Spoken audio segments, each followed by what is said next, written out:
Hi everyone, my name is Karen, and I'm a senior neuroscience major. Today I'm going to be talking about the honors thesis project that I've been working on for the past year. So this is the title for my project, and I've been working really closely with Dr. Ulla, Dr. Cressman, and Dr. Gabani on this project. We're looking at a really rare genetic condition called 15q13.3 microdeletion syndrome, and it's caused by a mutation on the 15th chromosome, knocking out about 6 different genes. And it's associated with a lot of different presentations or phenotypes, including intellectual disability, autism, seizure disorders, and schizophrenia. And the gene that we're really interested in that's affected in this disorder is called the alpha-7 nicotinic receptor. It's a really important brain receptor. And this condition, 15q13.3, is associated with a specific type of seizure called absence seizures, characterized by brief losses of consciousness, often found in children. And we're really interested in understanding the molecular mechanisms why this loss of alpha-7, loss of one copy of this alpha-7 gene, can lead to this seizure presentation. So the alpha-7 receptor is highly expressed in a region of the brain called the Thalamocortical Nucleus. And this very thin sliver of cells is found within the thalamus, this green region right here.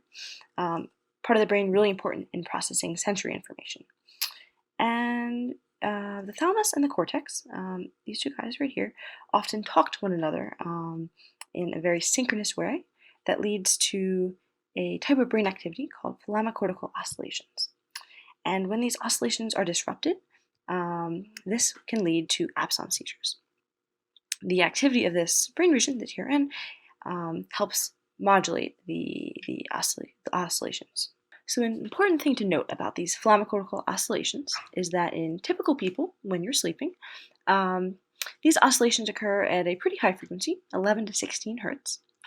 But when someone's experiencing an absence seizure, you have a very similar oscillation, but instead it's at a lower frequency, at about 3 to 4 hertz. Kind of an important thing to know about Therrien neuron activity, this region of the brain that we're really interested in, and the nature of these Flama-cortical oscillations is that longer bursting, a longer series of spikes within a Therrien neuron is associated with slower Thalamocortical oscillations. So these ones that are associated with absence seizures. Now, looking back at this alpha-7 nicotinic receptor, we believe that its activity can be tied to the length of these Therrien bursts through the ion calcium. So the alpha-7 pictured here, this receptor, when it's activated, it leads to the release of calcium ions from a region of the cell called the endoplasmic reticulum, or ER. So calcium is released from the ER, and this can lead to a lot of downstream signaling effects. We know that in the Therrien, the amount of calcium being released from the ER helps lengthen or shorten the length of their bursts. Okay, so now since we've gone through most of the background information, I'm going to go through the steps of our hypothesis. Why we believe people with 15q13.3 microdeletion syndrome present with absence seizures, what this has to do with nicotinic receptors. So, people with this syndrome have reduced expression of this alpha-7 nicotinic receptor in the brain region of interest, the Therrien. If there is less alpha-7 signaling, we would expect a decreased amount of calcium to be released from the ER within individual Therrien neurons. We know that decreased calcium release from this region leads to longer burst lengths in these Therrien neurons. Longer burst lengths are also associated with slower overall Flama-cortical oscillations. If these oscillations become slow enough, this we expect would lead to absence seizure generation. So to test out our hypothesis, we are using computational methods. We're creating a model Therrien neuron using MATLAB. And there's a lot of things going on in this figure, so you don't have to look at them all. But the main point is that we are incorporating a lot of different receptors and ion channels into this model to try to mimic the activity of Therrien neurons to the best of our ability on the computer. So the thing that we're mainly going to be testing is looking at what happens when we decrease the activity of these alpha-7 receptors. What is it going to do to the release of calcium from the ER, this green region right here?